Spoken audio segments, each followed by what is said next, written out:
បាទសូមជម្រាបសួរដល់អតិថិជនទាំងអស់ជាទីគោរពរាប់អានបាទថ្ងៃនេះខ្ញុំមានទីតាំងដីល្អមួយទីតាំងទៀតហើយបាទនៅក្រុងតាខ្មៅនៅជិតនឹងប្រទេសសម្ដេចតេជោតែម្ដងដែលដីនេះផងដែរគឺមានទំហំក្បាលដី30ជម្រៅ25ប្លង់រឹងបាទ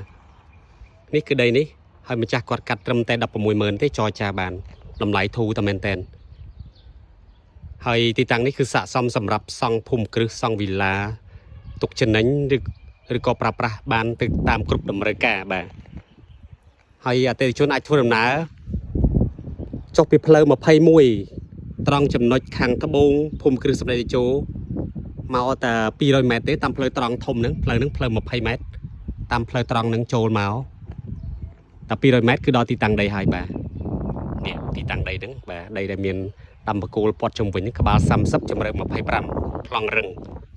160000 ចរចាអញ្ចឹងសម្រាប់អតិថិជន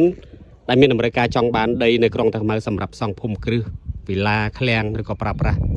តាមគ្រប់តម្រូវការផ្សេងៗសូមអញ្ជើញមកមើលទីតាំងនេះផ្ទាល់បានបាទសូមអរគុណសម្រាប់ការចំណាយពេលវេលាទស្សនាវីដេអូយើងខ្ញុំហើយយើងខ្ញុំក៏មានទទួលជួយលក់ដីធ្លីនៅក្រុងតាខ្មៅនៅស្រុកកដាស្ទឹងស្រុកគៀនស្វាយស្រុកបាទីផងដែរសូមអរគុណ